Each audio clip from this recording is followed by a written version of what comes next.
अस्सलामुअलैकुम, वेलकम है आप सभी का इस नई वीडियो में। तो जैसे आप सभी को पता है कि जम्मू कश्मीर में हमारे बोर्ड एग्जाम्स चल रहे हैं 10th 11th और 12th के। इस बीच आप सभी लोगों ने देखा 10th के पेपर्स जो हुए उसमें भी काफ़ी सारे पेपर्स में जो है वो काफ़ी सारे के मतलब कुछ पेपर्स में यहाँ पे कुछ क्वेश्चंस आउट ऑफ सिलेबस आए थे। खासकर अगर हम सोशल साइंस पेपर की बात करेंगे तो उसमें जो आपका MCQ टाइप क्वेश्चन एक पूछा गया था INC के बारे में या इंडियन नेशनल कॉन्फ्रेंस के बारे में, तो उसमें यहाँ पे ऑप्शन ही कोई सही नहीं था। तो उसके अलावा अगर हम बात करेंगे 12th की केमिस्ट्री पेपर में भी, उसमें भी कुछ क्वेश्चंस आपके आउट ऑफ सिलेबस आए थे, जो क्वेश्चंस आपके सिलेबस में इंक्लूडेड नहीं थे, सिलेबस में आपके मेंशन भी नहीं थे। और उसके अलावा आप बच्चों के बहुत सारे कमेंट्स हमें आ रहे हैं और बहुत सारी मैसेजेस भी टेलीग्राम और व्हाट्सएप पे आ रही हैं कि एग्जाम सेंटर्स में जो है यहाँ पे चीटिंग हो रही है। जो एग्जाम सेंटर में ड्यूटी है, एग्जामिनर जो वहाँ पे ड्यूटी है वो यहाँ पे चीटिंग करने देते हैं बच्चों को, वो कुछ भी नहीं कहते हैं। तो इसी के बारे में आपके साथ हम बात करेंगे। देखो, अगर मैं बात करूँ यहाँ पे चीटिंग की, ये चीटिंग का जो मसला है ये पहला ऐसा नहीं है कि पहली बार ये चीज़ें हो रही हैं, ये हर साल रिपीट होती हैं, ये अक्सर रिपीट होते हैं, क्योंकि जो वहाँ पे एग्जामिनर्स ड्यूटीज़ वगैरह होते हैं वो लोकल ही होते हैं। तो उनके जो अपने हमसाये चेले चपाटे वगैरह होते हैं तो वो उन लोगों को जो वो परमिशन देते हैं और वो उतनी स्ट्रिक्टनेस भी यहाँ पे नहीं लाते हैं। अब इस बीच जो बच्चे जेन्युइनली मेहनत करके गए हुए होते हैं या जो बच्चे पढ़ने वाले हैं उनको तो हिम्मत नहीं आती है कभी नकल करने की या चीटिंग करने की, तो उनमें कभी हिम्मत नहीं होती है। तो इस बीच उन बच्चों का यहाँ पे नुकसान होता है जिन बच्चों ने जो वो पढ़ के जो बच्चे गए हुए होते हैं, जिन्होंने जो वो 4 महीने 5 महीने मेहनत की होती है बोर्ड एग्जाम की, तो उनका यहाँ पे कहीं ना कहीं नुकसान होता है। लेकिन आप सभी बच्चों को मैं बता दूं, ऐसे मसले में आपको टेंशन लेने की जरूरत नहीं है। जो लोग चीटिंग करते हैं, आप रिजल्ट आने दो, आपको खुद पता चलेगा। वो हार्डली 200-250 मार्क्स से पास हुए होते हैं, तो आपको घबराने की जरूरत नहीं कि वो लोग 500 मार्क्स लाएंगे या 480 लाएंगे, 490 मार्क्स लाएंगे।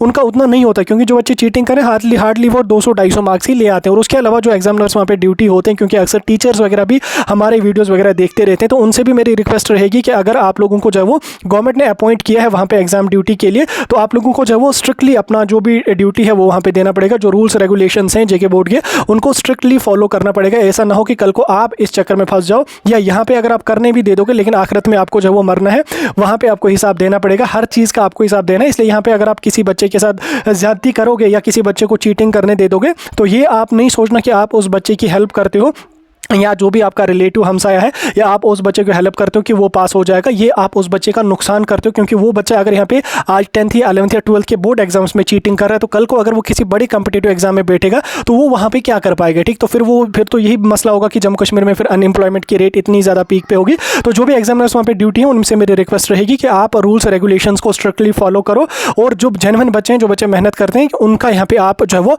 हक मत खाओ, उनके साथ आप ज्यादती मत करो, और साथ में जो बच्चे चीटिंग करें उनको भी चीटिंग करने मत दो। आप उनका भी नुकसान कर रहे हो, अपना भी नुकसान कर रहे हो। जो बच्चे चीटिंग नहीं कर रहे हैं, जो बच्चे जेन्युइनली पढ़ के गए हैं, उनका भी आप लोग नुकसान करते हो। तो आप हर साइड से यहाँ पे गलत करते हो। और अगर आप कल को फंस भी गए इस मसले में, तो फिर आपको पता है कि आज स्ट्रिक्टनेस कितनी है इस चीज़ को लेकर, तो वो फिर आप लोग सभी यहाँ पे जानते हैं। उसके बाद अगर मैं बात करूँ बोर्ड में जो आपके ऑप्शंस आउट ऑफ सिलेबस आए थे, जैसे अगर मैं 10th की सोशल साइंस पेपर की बात करूँगा, तो उसमें आपका जो INC का क्वेश्चन एक आया था, MCQ क्वेश्चन आया था, उसमें आपका यहाँ पे ऑप्शन ही कोई राइट नहीं था। ठीक, तो उसमें आपको टेंशन लेने की जरूरत नहीं। जिसने बनर्जी वाला ऑप्शन सेलेक्ट किया, आई थिंक वही आप लोगों का यहाँ पे करेक्ट माना जाएगा। बाकी आगे चल के जो वैसे ये मसला तो उतना ज़्यादा हाईलाइट हुआ नहीं कि जेके बॉस इस पर कोई एक्शन ले लेता। उसके बाद अगर मैं केमिस्ट्री के पेपर की भी बात करूँगा, तो उसमें भी कुछ क्वेश्चंस आउट ऑफ सिलेबस आए थे। कुछ क्वेश्चंस के मतलब कुछ ऑप्शंस आउट ऑफ सिलेबस आए थे। लॉन्ग आंसर टाइप क्वेश्चन में एक क्वेश्चन था जिसमें आउट ऑफ सिलेबस आया था, लेकिन उसमें एक ऑप्शन आपका था जो आपका सिलेबस में ही था। तो इसलिए आपको टेंशन लेने की उतनी ज़्यादा जरूरत नहीं। मुझे नहीं लगता कि आपको ग्रेस मार्क्स जेके बॉस दे देगी, क्योंकि अगर वैसा मसला हुआ होता तो यह मसला उतना ज़्यादा हाईलाइट होता, तो जेके बॉस ने जो है वो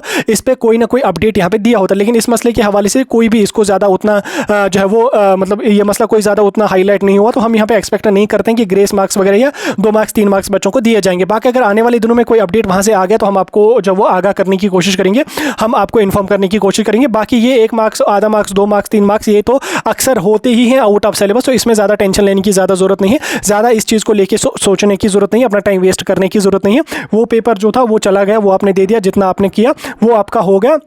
अब आप अपकमिंग पेपर की बात कर लो। अब आप अपकमिंग जो नेक्स्ट आपका पेपर है, अब आप उसकी प्रिपरेशन, उसके रिविजन्स वगैरह पे ध्यान दो। जो हो गया सो हो गया। अब जेके बॉस आगे चल के उसके हवाले से क्या कुछ अपडेट निकालती है या क्या कुछ स्टेप ले लेती है, क्या वो 2 मार्क्स 3 मार्क्स ग्रेस मार्क्स देती है, तो वो आपको भी पता चलेगा, हमें भी पता चलेगा। वैसे मुझे नहीं लग रहा कि ग्रेस मार्क्स 1 या 2 आपको दिए जाएंगे। इसके हवाले से कोई मसला उतना ज़्यादा हाईलाइट भी नहीं हुआ, क्योंकि ऑप्शंस में से कुछ ऑप्शंस आपके सिलेबस में ही थे, क्योंकि कुछ पार्ट्स आपको जो वो 3 या 4 पार्ट्स में से 2 पार्ट करने थे, तो 2 पार्ट आपके सिलेबस में थे, 2 पार्ट आपके आउट ऑफ सिलेबस थे। तो घबराने की ज़्यादा जरूरत नहीं है, अपने पेपर पर ध्यान दो। बाकी वहाँ से जो अपडेट होगा हम आपको टाइम टू टाइम इन्फॉर्म करने की कोशिश करते रहेंगे।